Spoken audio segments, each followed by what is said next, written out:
하나님의 의에 이르는 길에 대해서 공부를 하겠습니다. 화목제물이 되신 예수님에 대해서 공부를 하는 것입니다. 우리 다 같이 로마서 3장 24절로부터 26절까지 읽어보십시다. 그리스도 예수 안에 있는 구속으로 말미암아 하나님의 은혜로 값없이 의롭다 하심을 얻은 자 되었느니라. 이 예수를 하나님이 그의 피로 인하여 믿음으로 말미암는 화목제물로 세우셨으니 이는 하나님께서 길이 참으시는 중에 전에 지은 죄를 간과하심으로 자기의 의로우심을 나타내려 하심이니 곧 이때에 자기의 의로우심을 나타내사 자기도 의로우시며 또한 예수 믿는 자를 의롭게 하려 하심이니라. 아멘. 우리는 먼저 여기서 구속이라는 말, 화목제물이라는 말, 이것을 잘 알아야 할 필요가 있습니다. 먼저 구속, 이게 무슨 뜻이냐? 속전을 주고 다시 샀다 하는 이런 뜻이죠. 요한복음 19장 30절 우리 읽어보십시다. 예수께서 신포도주를 받으신 후 가라사대 다 이루었다 하시고 머리를 숙이시고 영원히 돌아가시니라. 아멘. 다 이루었다. 신포도주를 받으신 후 가라사대 다 이루었다. 바로 이 말이 구속하였다는 의미예요. 우리말에서 다 이루었다는 이 말은 영어로는 discharge, 빚 갚을 의무를 해제했다 이런 말이고, 헬라어로는 테텔로스타이라는 이런 말이죠. 그래서 빚을 갚을 의무에서 해방시켰다 하는 이러한 뜻이에요. 그래서 예수님이 신포도주를 받으신 후 다 이루었다는 것은 아담 이후로 내려오는 모든 원죄의 형벌인 죽음을 당신이 대신 죽음으로 다 대속했다고 하는 이러한 말이에요. 대속적인 십자가의 죽음으로 다 지불하셨다 하는 이러한 의미예요. 여기서 신포도주를 받으셨다는 말은 이스라엘의 속담을 통해서 이해를 하면 잘 이해할 수가 있습니다. 우리 에스겔서 18장 2절로 3절을 읽어보십시다. 너희가 이스라엘 땅에 대한 속담에 이르기를 아비가 신포도를 먹었으므로 아들의 이가 시다고 하면 어쩌미뇨?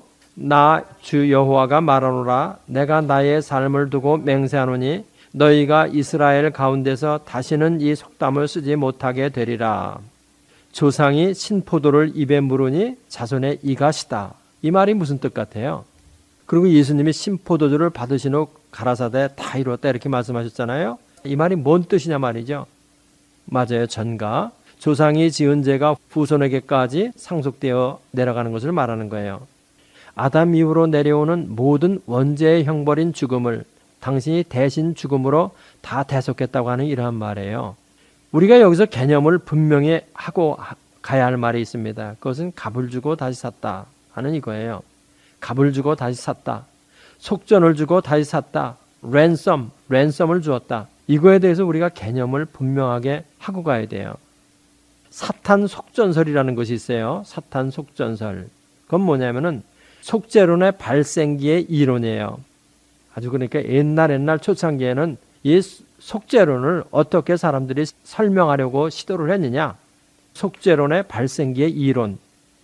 예수님의 피가 사탄에게 죄값을 지불한 속전이 되었다. 이렇게 해석하는 거예요. 이렇게 이해하려고 맨 처음 노력했다는 말이죠. 예수님의 피가 사탄에게 죄값을 지불한 속전이 되었다. 이건 100% 억울해요? 이것은 부족한 이론이라 지금은 채택하고 있지 않아요. 사탄 속전설. 그 이유는 만유의 주인이신 절대 주권자인 하나님이 사탄에게 빚을 졌다는 것은 있을 수 없기 때문에 그래요. 만유의 주권자이신 절대 주권자인 하나님이 사탄에게 빚을 져가지고 자기 아들을 십자가에 못 박았다. 이건 좀 너무 한쪽 방향으로만 치우쳐서 설명해보고자 한 것이죠. 그렇지만 초창기에는 그렇게 설명을 하려고 시도했었다. 그런데 요사이 신천지라는 이단에서 일반 교회를 사탄의 교회로, 자기네들은 바른 교회로 지칭하고 사탄에게 속한 일반 교회 성도들을 자기 교회로 빼앗아오는 것을 전도라고 하는 황당한 주장을 하는 사람들이 있어요. 사탄 속전설에 입각해서.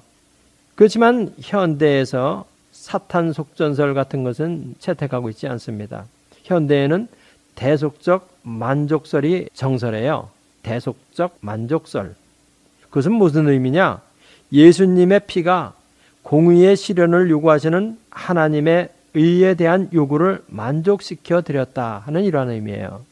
이것이 정설이라는 것. 예수님의 피가 공의를 요구하시는, 공의의 실현을 요구하시는 하나님의 의에 대한 요구를 만족시켜 드렸다. 그래서 하나님이 그것을 기뻐하셨다. 대속적 만족설.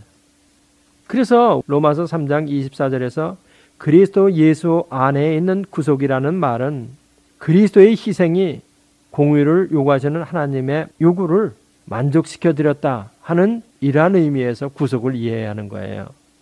사탄 속전설 같은 그러한 그 구시대적 사고로 속죄를 이해하려고 그러면 안 된다는 거예요. 예수님의 대속적 죽음에 대해서 사도 바울은 뭐라고 얘기했느냐? 갈라디아서 3장 13절 읽어보십시다. 그리스도께서 우리를 위하여 저주를 받은 바 되사 율법의 저주에서 우리를 속량하셨으니 기록된 바 나무에 달린 자마다 저주 아래 있는 자라 하였음이라. 여기서 율법의 저주에서 우리를 속량하셨으니 그게 바로 리딤 이렇게 가지고 구속했다 하는 이란 말이죠. 그런데 우리를 위하여 저주를 받은 바 되사, 우리를 위하여 대신해서 저주를 받은 바 되사 대속의 죽음을 한 바가 되었다 이 말이죠. 그래서 율법의 저주에서 우리를 구속하였다 하는 이란 말이에요. 예수님의 대속적 죽음에 대해서 아주 단적으로 잘 말해주고 있죠. 예수님이 대신 저주를 받아 나무에 달려 십자가의 저주에서 우리를 속량하신 겁니다. 우리를 구속하신 거예요. 그래서 예수님의 십자가는 구속의 효력이 있는 것입니다. 공의의 실현을 요구하시는 하나님의 의를 만족시켜 드렸기 때문에 예수님의 십자가의 사역이 효력이 있는 것이다 이 말이에요. 사탄에게 속전을 지불했기 때문에 구속의 효력이 있다 이런 의미가 아니라는 거예요. 그러니까 죄의 종이었던 우리를 예수님이 값을 주고 사셨기 때문에 우리는 이제 누구의 소유가 되었어요? 하나님의 소유가 되었죠. 그렇죠? 그래서 사도 바울은 우리에게 뭐라고 권면하고 있느냐? 고린도전서 6장 20절 값으로 산 것이 되었으니 그런즉 너희 몸으로 하나님께 영광을 돌리라. 값으로 산 것이 되었다. 예수님의 피로 우리가 산 바가 되었다. 이런 뜻이죠. 하나님의 공의를 만족시켜 드린 바가 되었다. 한 이런 뜻입니다. 그래서 우리는 이제 이중적으로 하나님의 소유가 되죠. 첫째는 하나님이 우리를 만드셨기 때문에 우리는 하나님의 소유가 되었고, 그 다음에 두 번째는 우리를 구속하였기 때문에 우리가 하나님의 소유가 된 거예요. 그러니까 사도 바울이 우리에게 뭐라고 얘기를 해요? 값으로 산 것이 되었다. 너희는 값으로 산 것이 되었다. 그냥 구원받은 것이 아니고 그리스도의 값진 구속의 희생을 통해서 여러분들이 구속을 받았다 하는 이런 뜻이죠. 다음에 우리가 이제 화목제물이라는 거에 대해서 공부를 해야 할 필요가 있습니다. 로마서 3장 25절 우리 다시 한번 읽어보십시다. 이 예수를 하나님이 그의 피로 인하여 믿음으로 말미암는 화목제물로 세우셨으니 이는 하나님께서 길이 참으시는 중에 전에 지은 죄를 간과하심으로 자기의 의로우심을 나타내려 하심이니. 여기 보니까 예수님을 뭐로 세우셨다 그래요? 화목제물로 세우셨다. 이 화목제물에 대해서 우리가 잘 알아야 할 필요가 있습니다. 화목제물 이 말은 헬라어로 헬라스테리온이라는 말인데 하나님께 제사를 드릴 때 사용하는 제사 용어예요. 그래서 헬라스테리온은 구약에서는 속죄소를 가르치는 말이에요. 속죄소. mercy seat. 시은소. 우리말로는 시은소라는 말로 나와 있죠. 속죄소, 시은소. 은혜를 베푸는 곳이다 하는 이러한 뜻이에요. mercy seat. 그러니까 사도 바울이 예수님이 화목제물이 되었다 이렇게 말할 때는 구약에서 말하는 속죄소 이거를 생각하면서 예수님을 화목제물이라고 이렇게 소개를 하고 있는 거예요. 그러니까 우리는 이 신구약을 잘 이렇게 연관지어가면서 속죄소, 헬라스테리온, 머시시트를 잘 음미를 해봐야 할 필요가 있다고 생각합니다. 거기 제일 먼저 위에 나온 그림 있죠? 그거를 한번 보시면서 대답을 해보세요. 거기에서 그림 가운데 보면은 네모난 박스 같은 거 보이죠? 그게 뭐예요? CD를 들으면서 공부를 하시는 분은 텍스트를 참조하시기 바랍니다. 거기에 모든 그림이 다 나와져 있습니다. 울타리 안에 가운데 박스처럼 생긴 고기가 알타예요. 하나님한테 제물을 드리는 알타, 제단이라고 그러죠. 그 안에 보면은 또 이제 동그란 거 있죠? 바다라고 그러죠. 바다. 우리말은 물두멍이라고 이렇게 번역이 되어 있는데, 그거는 뭐냐면은, 물두멍은 제사장들이 성전에 들어가서 섬기기 전에 먼저 자기의 더러운 부분을 다 씻는 거예요. 그것을 물두멍이라고 그러죠. 그 다음에 이제 그 안쪽 그림 뒤쪽으로 보면은 거기 그 천막으로 이렇게 둘러싸인 태버나클, 성막이 나온단 말이죠. 우리가 관심을 가져야 할 부분은 바로 그 부분이에요. 일단 그 성막 안으로 들어가면 거기 보면은 금초대라는 것이 보여요. 금초대. 그 맞은편 쪽에 진설병을 놓는 떡상이 있고, 그 다음에 이제 성전 바로 그 휘장 앞에 향단이 있어요. 향단. 그리고 이제 그 휘장을 걷고 들어가면 그 안에 뭐가 있냐면 언약궤가 있습니다. 언약궤. 그 언약궤 안에 뭐가 있는지 생각이 나요? 아론의 쌍난 지팡이, 그 다음에 만나를 담은 항아리, 그 다음에 모세가 시내산에서 받은 돌판으로 된 십계명, 요 세 개가 언약궤 안에 들어 있습니다. 그런데 이 언약궤를 덮는 뚜껑 같은 게 뭐냐면은 그게 바로 속죄소예요. 금으로 된 금판인데 그게 바로 속죄소고, 그 속죄소, 그 금판의 양옆에 두 그룹 천사가 언약궤를 내려다보고 있는 그러한 모습을 하고 있어요. 그 언약궤 양편에 있는 천사 모양의 그것을 체리붐이라고 그래요. 네, 바로 그곳, 금판과 함께 그 일체로 되어 있는 그것을 바로 속죄소라고 그러는 거예요. 그래서 이 언약궤가 있는 부분을 지성소라고 그러는데, 이 지성소에는 1년에 한 차례 오직 대제사장이 속죄일에 들어가게 돼 있어요. 그래가지고 온 백성들과 자기 자신이 지은 죄를 위한 속죄제를 거기서 드리는 거예요. 꼭 피를 가지고 들어가게 돼 있어요. 피를 가지고 들어가서 바로 그 속죄소에다 뿌리는 겁니다. 그러면 무슨 일이 생기냐? 1년 동안 온 백성들이 지은 죄, 대제사장 자신도 포함하여 온 백성이 지은 죄가 다 거기서 속죄되는 거예요. 거기에서 피를 뿌리는 그 부분, 바로 그 부분을 속죄소라는 거예요. 시은소라고 하는 거예요. 그 부분이 바로 뭐냐? 사도 바울이 로마서 3장 25절에서 말하는 화목제물이다 이 말이에요. 화목제물, 속죄소, 이것이 같은 한 말, 같은 한 용어, 헬라스테리온이라는 한 말로 다 통일되고 있어요. 그러니까 이것은 뭐야? 속죄소, 헬라스테리온, 예수님, 화목제물, 이거는 다 한 대상을 지칭하는 거라는 거예요. 다 예수님을 상징하는 거라는 거야. 속죄소, 화목제물, 이거는 다 한 가지로 헬라스테리온이라는 한 말로 통일되어서 예수님 자신을 지시하고 있다 이 말이에요. 그러면 우리는 이제 이 속죄소의 역할이 무엇이냐? 요거에 대해서 공부를 해야 할 필요가 있습니다. 속죄소는 다른 것이 아닌 언약궤 위에 놓여진 언약궤의 뚜껑과 같은 것인데, 금으로 싼 판이라고 그랬어요. 양옆에 그룹 천사가 언약궤를 내려다보고 있는 그러한 모습을 하고 있어요. 거기 그림에 나와 있어요. 한 해에 한 번씩 대제사장이 대속죄일에 들어가서 거기에다가 자기 자신과 백성들의 죄를 대속하기 위한 피를 뿌리는 겁니다. 반드시 피를 가지고 들어가야 돼요. 피를 가지고 들어가지 않으면 안 돼요. 그러니까 속죄소의 역할이라는 것은 무엇이냐면은 백성들과 대제사장 자신이 지은 죄를 속하기 위해서 피를 뿌리는 그런 역할을 하는 것이 바로 속죄소의 역할이라는 거예요. 그래서 이것은 무엇을 의미하는 것이냐면은 하나님께서 하늘에서 내려다보실 때 중간에 속죄소가 없으면 언약궤 안에 있는 율법을 가지고 이스라엘 백성들을 보게 되는 거예요. 그러면 무슨 일이 있어요? 율법에 의해서 진노하시는 하나님의 진노만 거기 있는 것입니다. 그런데 언약궤와 하나님 사이에 속죄소가 있기 때문에 하나님은 속죄소를 통하여 이스라엘 민족을 보시니 하나님과 화목하게 되는 거예요. 언약궤와 하나님 사이에 속죄소가 있고 속죄소에 흘려진 피를 통해서 하나님과 이스라엘 민족 간의 화목이 이루어진다. 그래서 그걸 출애굽기 12장 13절 읽어보십시다. 내가 애굽 땅을 칠 때에 그 피가 너희의 거하는 집에 있어서 너희를 위하여 표적이 될지라.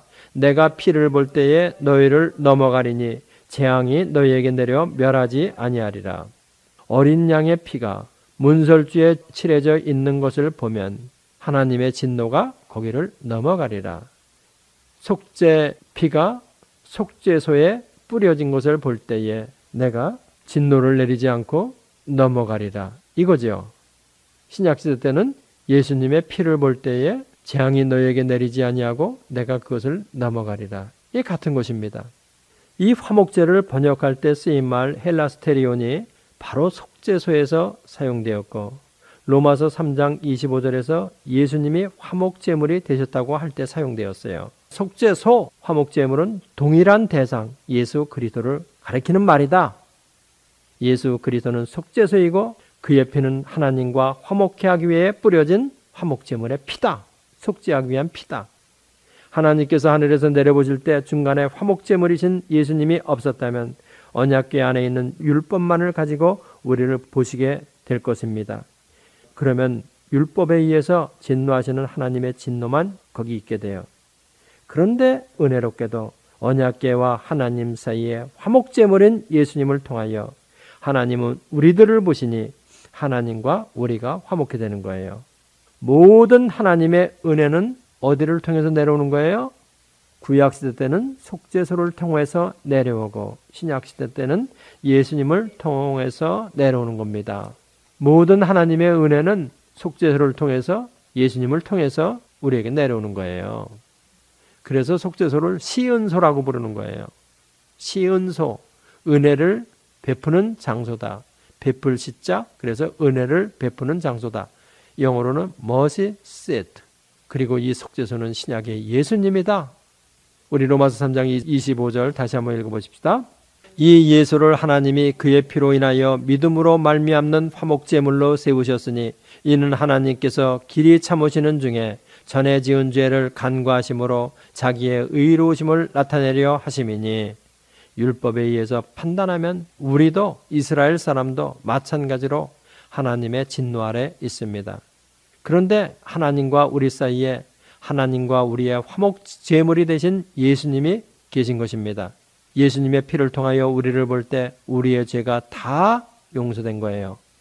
바울 사도는 바로 이 사실을 생각하면서 우리에게 말하고 있는 거예요.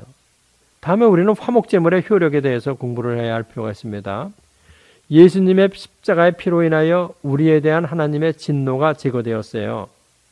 그 결과 진노가 제거되니까 화목하게 되는 거예요. 하나님이 더 이상 이제는 우리를 바라보시면서 진노하실 필요가 없으세요. 예수님의 피로 인하여 화목해 된 우리들만 있는 것입니다.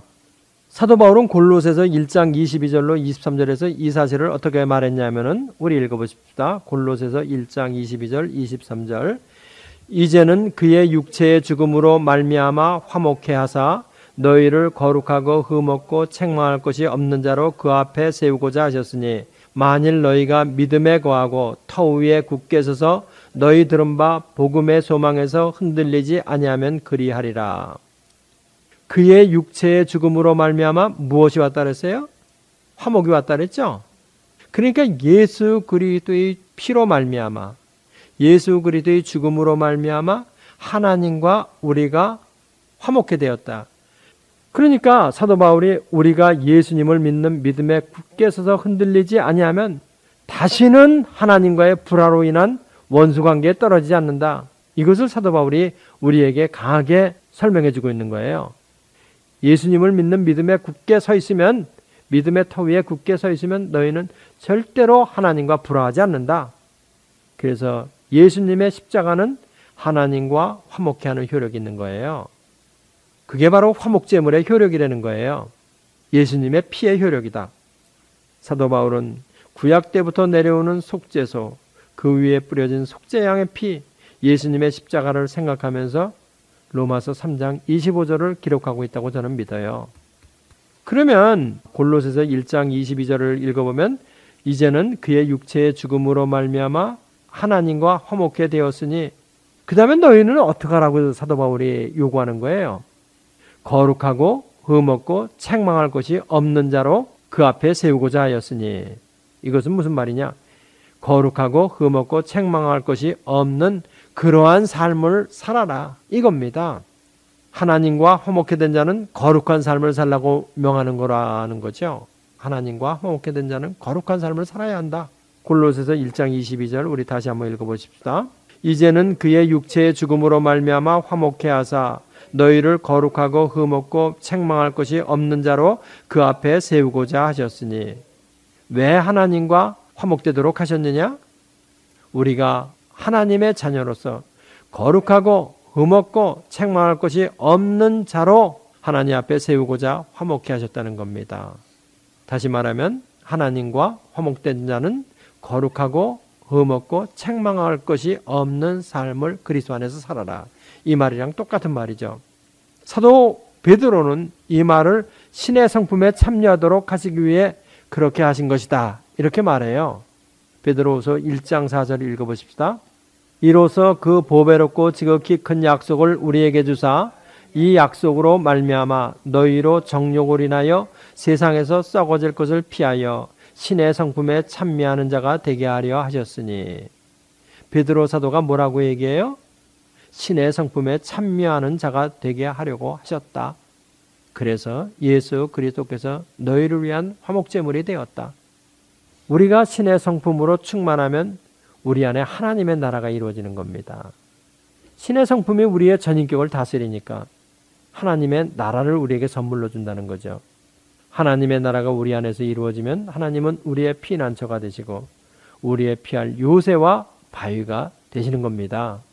그래서 예수 그리스도께서 우리를 위한 화목제물이 되셨다, 이거죠. 우리 로마서 3장 25절을 다시 한번 읽어보고 공부를 마치십시다. 로마서 3장 25절. 이 예수를 하나님이 그의 피로 인하여 믿음으로 말미암는 화목제물로 세우셨으니 이는 하나님께서 길이 참으시는 중에 전에 지은 죄를 간과하심으로 자기의 의로우심을 나타내려 하심이니. 아멘. 기도하십시다. 예수 그리스도는 속죄소이고 예수 그리스도는 화목제물이고 예수 그리스도는 우리에게 헬라스토리온이 되었습니다. 예수님으로 인하여 우리는 하나님과 화목해 되고 하나님과 화목해 된 자는 또한 하나님 앞에서 거룩하고 흠이 없고 책망할 것이 없는 이러한 사람이 되어야 합니다.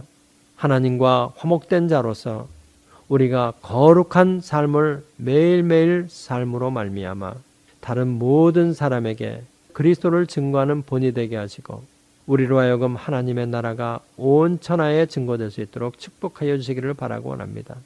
CD를 듣고 인터넷 방송을 듣는 모든 사람들에게 이 속죄소가 되신 예수님, 화목제물이 되신 예수님, 구약에서부터의 역사 속에서 계시되어 내려온 그 예수 그리스도가 가슴 깊이 넘쳐 충만할 수 있도록 축복하여 주신 줄로 믿사옵고 예수님의 이름으로 기도합나이다.